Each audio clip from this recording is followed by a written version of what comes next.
부산진 믿음의 가족 여러분, 하나님의 은혜와 평강이 오늘도 여러분의 가정과 일터 가운데 함께 하시기를 소망합니다. 오늘 말씀은 출애굽기 5장 22절에서 6장 13절입니다. 모세가 여호와께 돌아와서 아뢰되 주여 어찌하여 이 백성이 학대를 당하게 하셨나이까? 어찌하여 나를 보내셨나이까? 내가 바로에게 들어가서 주의 이름으로 말한 후부터 그가 이 백성을 더 학대하며 주께서도 주의 백성을 구원하지 아니하시나이다. 여호와께서 모세에게 이르시되 이제 내가 바로에게 하는 일을 내가 보리라. 강한 손으로 말미암아 바로가 그들을 보내리라. 강한 손으로 말미암아 바로가 그들을 그의 땅에서 쫓아내리라.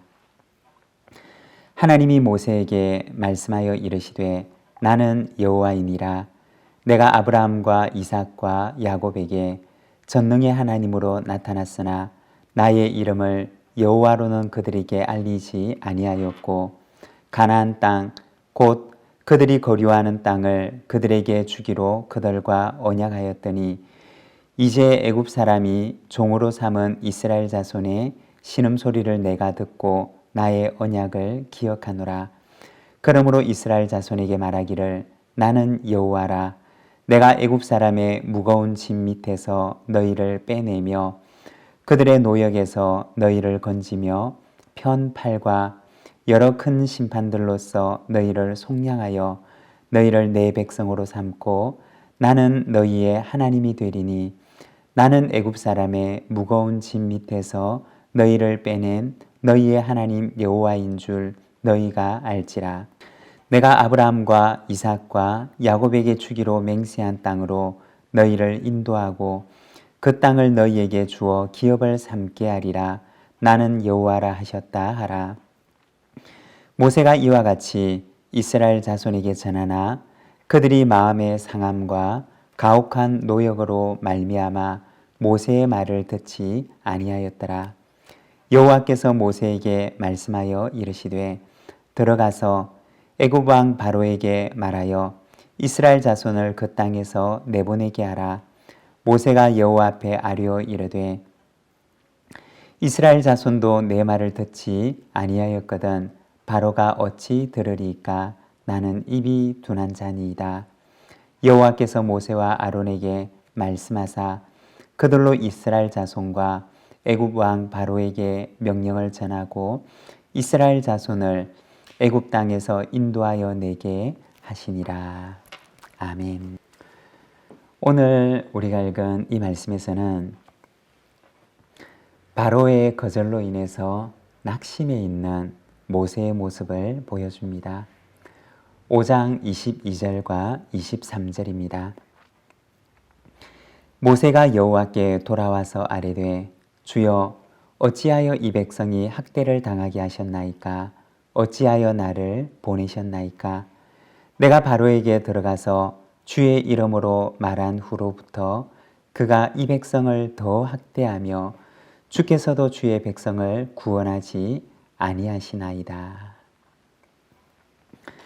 모세와 아론이 하나님의 말씀을 들고 바로에게 가서 전하지만 바로는 이런 지하에 거절합니다.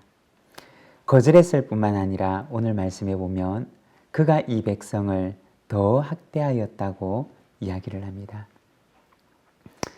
이와 같은 결과를 낳게 되었을 때 모세의 마음이 얼마나 낙심이 되었을까요? 자기가 바로를 방문했던 그 일로 인해서 예전보다 조금 더 고통이 경감되었더라면 얼마나 좋았을까요? 그렇지만 모세가 바로를 방문하고 난 뒤에 바로는 이스라엘 백성들의 고통을 더 가중시킵니다. 바로의 거절과 이스라엘 백성들에게 가중되는 고통은 모세에게 있어서는 너무나 견디기 힘겨운 짐이었고 그의 마음을 심히 낙심시키는 사건이었습니다. 여러분, 이 출애굽 사건에 있어서 가장 키맨, 가장 중요한 한 사람의 인물을 들라고 한다면 누구일까요? 아마도 사람들은 이렇게 생각할지 모릅니다. 출애굽 사건을 좌지우지할 수 있는 가장 중요한 인물은 바로라고 생각할 것입니다. 왜냐하면 이스라엘 백성을 내보낼 수 있는 그 권한은 바로에게 있었기 때문입니다. 바로의 마음만 바뀐다면 모든 것이 바뀌리라고 생각했을 것입니다.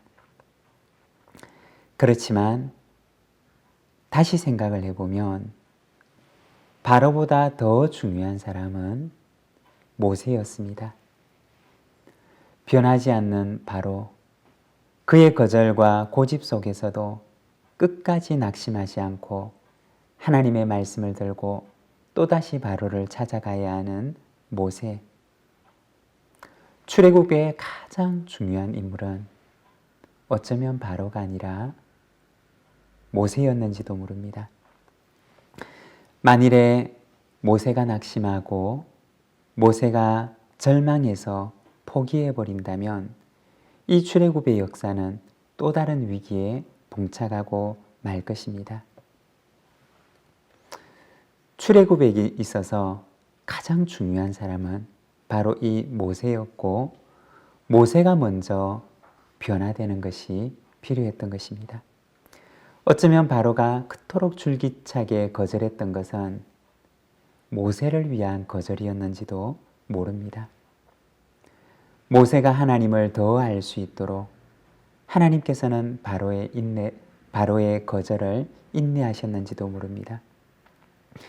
모세를 하나님의 사람으로 더 온전하게 세우시기 위해서 하나님께서는 바로의 거절을 허락하셨는지 모릅니다. 이스라엘 백성을 이끌고 출애굽 사명을 감당하기 위해서 가장 먼저 더 변화되어야 했던 사람은 이 모세였던 것입니다. 여러분, 우리의 가정에 있어서도 우리의 일터에 있어서도 우리가 변화된 가정과 변화된 일터를 원한다면 가장 먼저 변화되어야 할 사람은 바로 나입니다. 가정과 일터가 변하기 전에 하나님께서는 내가 먼저 변하기를 원하시고 내가 변화되기를 기다리고 계십니다. 하나님께서는 모세의 연약함, 모세의 낙심과 절망을 변화시키셔서 출애굽을 이끌어갈 지도자로 그를 세우십니다. 먼저 하나님 앞에 이 모세처럼 내가 변화된 모습으로 주님 앞에 서게 되기를 소망합니다. 오늘 말씀은 낙심한 모세와 그를 격려하시는 하나님의 모습을 보여줍니다. 출애굽 사건은 뛰어난 지도자 모세가 바로의 반대와 이스라엘 백성들의 불신에도 불구하고 불굴 같은 신념과 탁월한 지도력으로 이끌었던 것이 아닙니다. 출애굽 사건의 주인공은 모세가 아니라 하나님이었습니다. 불신에 빠진 이스라엘, 그리고 낙심과 시리에 빠진 모세. 그렇지만 하나님의 신실하심이 이스라엘 백성들을 이끌어서 하나님의 백성으로 세우셨던 것입니다. 우리가 성경에 보게 되면 아브라함이나 이삭이나 야곱도 역시 아주 연약한 사람이었습니다. 그렇지만 하나님께서는 이 연약한 사람들을 세우셔서 하나님의 백성으로 삼으시고 하나님의 역사를 이끌어가게 될 아주 중요한 사람으로 세워주십니다. 이것이 성경의 역사이고 이것이 하나님의 역사인 것입니다. 우리 인생도 마찬가지일 것입니다. 우리의 인생의 주인공은 누구일까요? 나의 인생을 만들어 가시는 분은 누구실까요? 내 인생의 주인공도 역시 내가 아니라 하나님이십니다. 하나님께서 나의 인생을 이끌어 가시고 연약한 나를 사용하셔서 하나님의 놀라운 계획들을 이루어 가십니다. 13절의 말씀입니다. 여호와께서 모세와 아론에게 말씀하사 그들로 이스라엘 자손과 애굽 왕 바로에게 명령을 전하고 이스라엘 자손을 애굽 땅에서 인도하여 내게 하시니라. 바로는 거절하고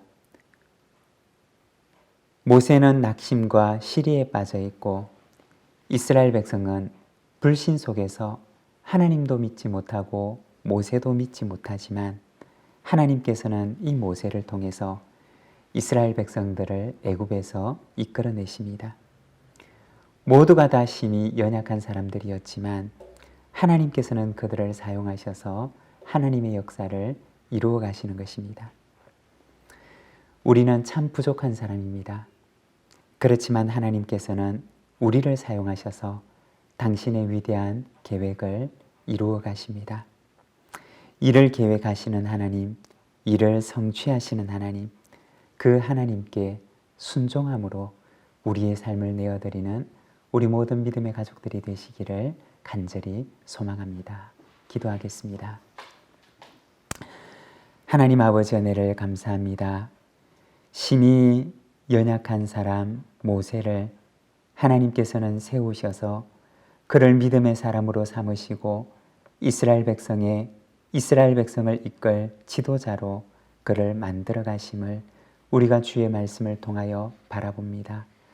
부족한 사람을 통하여 하나님의 역사를 이루어 가시는 하나님, 오늘도 부족한 우리의 인생을 주님 앞에 내어드리오니 우리의 삶을 받으시고 하나님의 거룩한 역사를 이루어 주시며 하나님 앞에 쓰임받는 저희들의 삶이 되도록 주님 인도하여 주시옵소서.